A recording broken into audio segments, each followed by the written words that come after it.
Tonight, I need you to be her. The whisper shattered a decade of sacred silence for Sister Isabella. The words came from Father David, the 35-year-old black priest who was the vibrant soul of our community, now a dying saint. Isabella was the convent's most revered symbol of piety. He was asking her to break the one vow that defined her existence, to become not his spiritual guide in his final moments, but the object of a forbidden desire. But then he revealed the secret he'd carried for 15 years, a secret that made this impossible request almost understandable. Before I tell you what that devastating secret was, make sure you hit that subscribe button and drop a comment telling us where you're watching from the world. Now let's get into it. The story really begins 3 months earlier with a diagnosis that changed absolutely everything for them both. St. Jude's Parish was not a place of cold stone and silent echoes. It was the thumping heart of a sprawling, inner-city neighborhood, a sanctuary of brick and stained glass nestled between bodegas and apartment blocks. Its lifeblood was Father David. At 35, he was more than a priest. He was a force of nature. He didn't just preach from the pulpit. He lived his faith on the cracked pavement of the basketball court, his laughter echoing as he played with the neighborhood kids. His sermons were electric, weaving scripture into the fabric of their daily struggles with social justice, poverty, and hope. He was young, he was brilliant, and he was one of them. To the community, especially its youth, he was a living testament that faith could be powerful, relevant, and real. Sister Isabella, at 32, was his quiet counterpoint. Where he was the sun, she was the steady, gentle moon. Her devotion was a silent, powerful force within St. Jude's. She ran the soup kitchen with a compassion that saw the person, not their poverty. She taught catechism with a patience that could soothe the most troubled child. For over a decade, her life had been a carefully constructed edifice of prayer, service, and unwavering obedience. She and Father David shared a deep, respectful friendship, a partnership in faith. She admired his fire, and he relied on her calm. It was a perfect, sacred balance. But then, the first crack appeared. Isabella was the first to notice the subtle, terrifying shifts. It started with his hands. During Mass, the same strong hands that could command a room with a single gesture began to tremble almost imperceptibly as he elevated the Eucharist. At first, she dismissed it as exhaustion. The man poured every ounce of himself into the parish. But it grew worse. One sweltering afternoon, after an impassioned fundraising speech for a new youth center, she saw him turn his back to the applauding crowd. He leaned heavily against the cool brick of the parish hall, his head bowed, one hand pressed hard against his side as a wave of agony contorted his features. The mask of effortless strength had slipped, just for a second, but she had seen it. His vibrant energy began to leach away, replaced by a fragile, paper-thin weariness. Dark circles bloomed beneath his eyes, permanent shadows that even his brilliant smile couldn't erase. He started canceling meetings, delegating tasks he once relished. The community whispered, concerned. They thought he was burning out. Isabella knew it was something deeper, something he was hiding. The breaking point came on a cool October evening. She had made a pot of chicken soup, a simple, maternal gesture she couldn't explain. She found him in his study, not working, but staring out the window at the city lights, the room dark except for the glow of his desk lamp. The space, usually a hub of organized chaos with theological texts stacked next to community activism flyers, felt still and silent. "Father David?" she said softly from the doorway.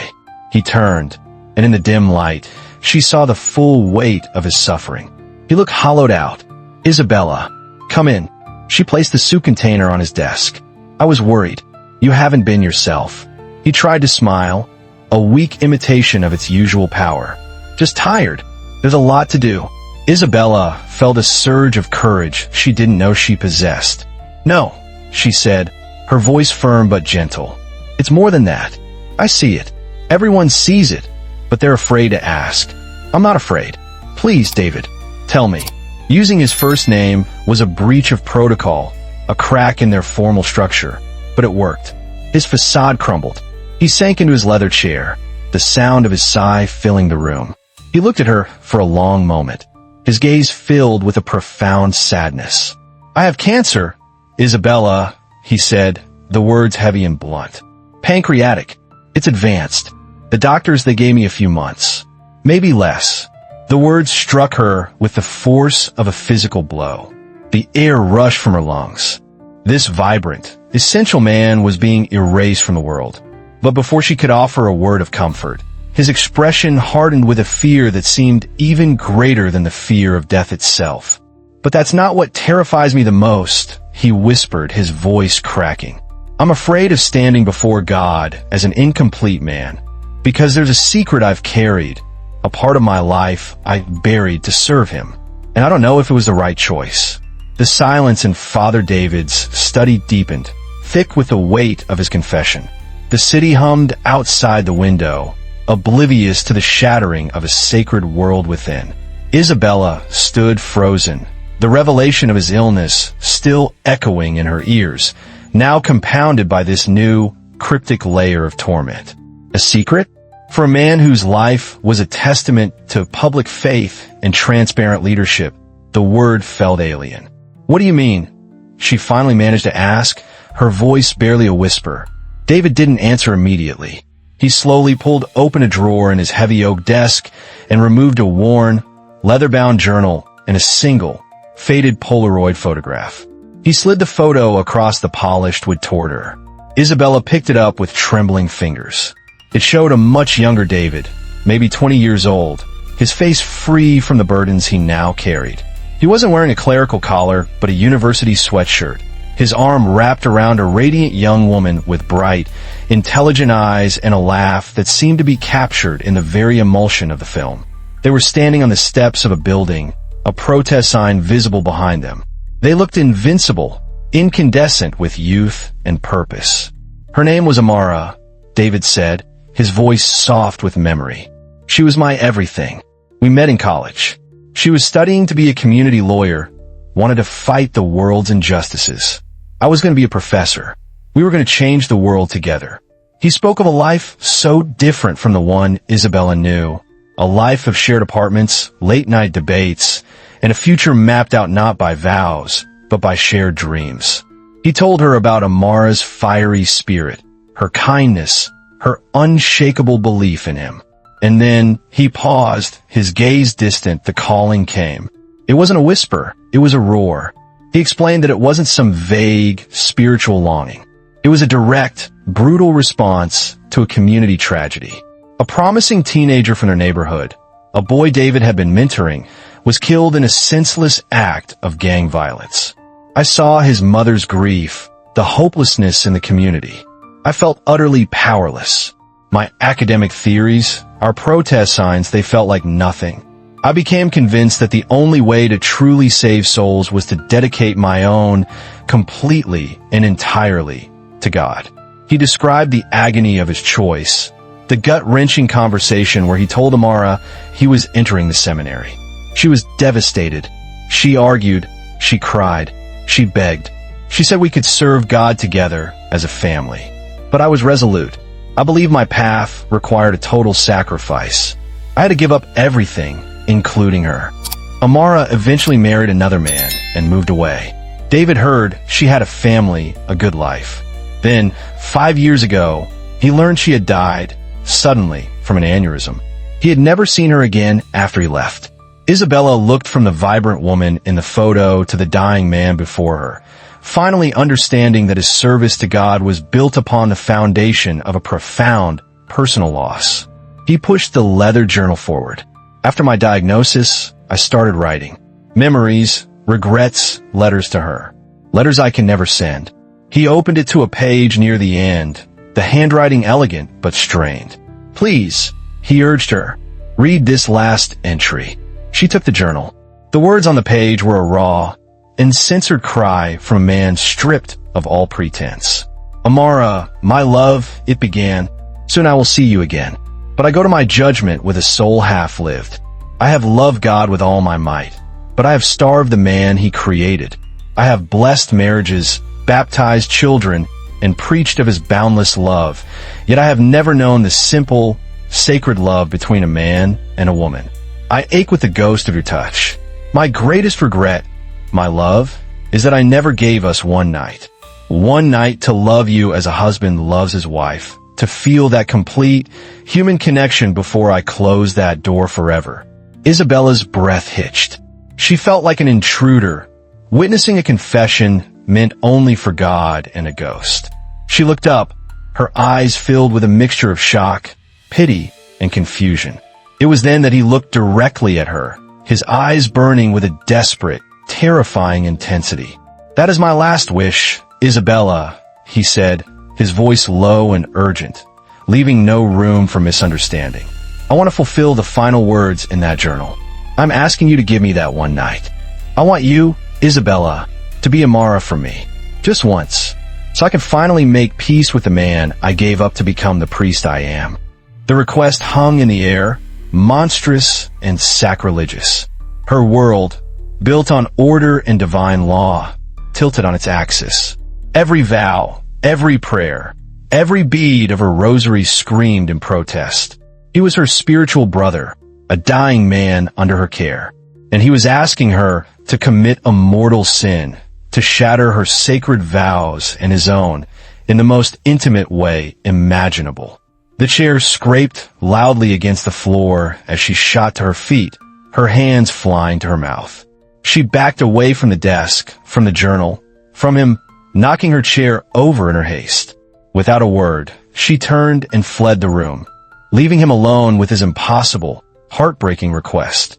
Isabella ran through the darkened corridors of the parish house, her heart hammering against her ribs like a trapped bird. She didn't stop until she reached the safety of her small, Spartan room in the convent wing. Slamming the door shut, she leaned against the cool wood, gasping for air as if she had just escaped a fire. But the fire was inside her. David's words were seared into her mind, a blasphemous brand on her soul. That night, sleep was an impossibility. She knelt beside her narrow bed, her hands clasped in prayer, but the familiar words felt like ash in her mouth. How could she pray for guidance on a matter so fundamentally wrong? Her entire being screamed in protest. It was a sin. It was a betrayal of everything she was, everything she had promised God. Yet, beneath the storm of her indignation, a quieter, more troubling current stirred, a profound, aching compassion for David. She pictured his face, etched with pain and a regret so deep it had survived 30 years of pious devotion. Unable to pray, she found herself drawn to a small wooden box tucked away in her closet. She hadn't opened it in years. Inside were the meager relics of her life before the veil. A press corsage from a high school dance, a ticket stub from the first movie she saw with a boy, a heartfelt, unsent letter to a college friend admitting her fears about her impending choice. She remembered the boy, his shy smile, the innocent flutter in her stomach. She remembered the life she had willingly, even eagerly, renounced, a life of choices, of messiness, of love. Had she chosen this path purely out of a divine calling, or was there fear intertwined with it? Fear of vulnerability, fear of the complexities of human connection, fear of the very thing David was now begging to experience. The next day passed in a haze. During her work in the soup kitchen, a young, unmarried couple, barely out of their teens with a newborn baby, approached her. They asked her to bless them, their hands tightly clasped, their eyes shining with a fierce, protective love for each other and their child. Looking at them, Isabella felt a pang, so sharp it took her breath away. She saw not sin, but a raw, beautiful, human holiness. This was the love David had sacrificed. This was the life he had never lived. Later, seeking refuge in the convent's greenhouse, she was found by Sister Agnes, the elderly, wise nun who had been her mentor. Agnes, with her piercingly intelligent eyes, saw straight through Isabella's forced composure. "Your soul is running a fever, child," she said, pruning a delicate orchid. Isabella, desperate for guidance, confessed she was facing a crisis of faith, a test she felt she was failing. She didn't dare reveal the details, but she spoke of a conflict between sacred law and human compassion. Sister Agnes listened patiently, her shears snipping softly. "We build our lives on the bedrock of rules, Isabella," she said at last. "They give us structure, a path to God. But we forget that Christ himself broke rules. He broke the Sabbath laws to heal the sick. Why? Because mercy is the higher law." She paused, turning to face Isabella directly, her gaze unwavering. "Be careful, but remember that sometimes God's greatest tests are not about how obediently we follow the rules, but whether we have the courage to break one for the sake of a greater love." Her words were a key turning a lock deep inside Isabella. They didn't grant permission, but they opened a new door of possibility, a way of looking at David's request not as a temptation from the devil, but as a divine test of compassion. That evening, she went to the main chapel for Vespers. Father David was there, leading the prayers. He looked frail, almost translucent under the candlelight. Their eyes met across the sacred space, and in his gaze, she saw no lust, only a desperate, pleading hope for peace. Every hymn, every prayer, now seemed to speak to her dilemma. When the service ended and the other nuns filed out, she remained in her pew. She watched him extinguish the altar candles one by one until they were alone in the vast, silent darkness, illuminated only by the single sanctuary lamp. She walked slowly toward him, her footsteps echoing on the marble floor. He turned to face her, his expression unreadable. She didn't need to explain her inner turmoil, her sleepless night, her wrestling with God. He could see it on her face. She took a deep breath, her decision finally settling in her soul, not with a crash, but with a strange, terrifying peace. She was stepping off a cliff, but she had faith that something or someone would catch her. "I've been praying," she said, her voice clear and steady in the hallowed silence. "Not for forgiveness, but for understanding. I believe I have found it." She looked at the crucifix hanging above the altar. "I will go with you, David." A quiet, unspoken agreement settled between them. They would leave the following evening. To the parish, they were both taking a few days for a private spiritual retreat, a plausible reason that shielded their true purpose. As the hour of their departure approached, Isabella packed a small overnight bag. She folded a simple gray dress, a stark contrast to her habit, and her prayer book. On an impulse, she also slipped the Polaroid of David and Amara into her pocket. The photograph felt like a necessary passport for the journey they were about to undertake. David was waiting for her in the parish parking lot beside a nondescript sedan. Seeing him in civilian clothes, a simple collared shirt and slacks, was a shock. It stripped away the priest and revealed the man, making him look both younger and more vulnerable, more like the boy in the photograph. He offered her a small, nervous smile as she got into the car. As they drove out of the city, the urban landscape giving way to winding country roads, a comfortable silence enveloped them. It wasn't awkward, but charged with the gravity of their shared purpose. The setting sun bathed the autumn foliage in hues of gold and crimson. "It's beautiful out here," Isabella said softly, breaking the silence. "Amara loved the fall," David replied, his voice thick with nostalgia. "She used to say it was God's way of showing us how beautiful it can be to let things go." That opened the door. For the rest of the drive, he spoke of Amara, and Isabella listened. He shared small, intimate details that painted a vivid portrait of the woman she was about to embody. He told her about Amara's terrible singing voice, her habit of leaving books open all over their apartment, her unwavering belief that a single person could spark a revolution. With each story, Isabella felt a strange sense of connection, not jealousy. She wasn't replacing this woman. She was, in a way, honoring her memory, finishing a love story that had been tragically cut short. The cabin appeared as twilight deepened, nestled by the shore of a serene, moonlit lake. It was simple and secluded, built of dark wood with a stone chimney from which a thin wisp of smoke curled. David had arranged for it to be prepared. Inside, a fire crackled warmly in the hearth. The small space was clean and inviting, a sanctuary from the world and its rules. But it was the small details that caught Isabella's breath. A vase of wildflowers on the small kitchen table. 2 wine glasses set out. On the nightstand in the single bedroom, she saw 2 books placed side by side. A well-worn Bible and a collection of Yeats poetry. The sacred and the secular, the spirit and the flesh, resting together. This wasn't planned as a sordid, sinful act. David had prepared it as a sacred ceremony. She stood by the fireplace, watching the flames dance. David came to stand beside her, his presence a warm and solid comfort. "Michael," she said, using his first name for the first time, the sound of it feeling both strange and right on her tongue. Before anything happens, you need to know something."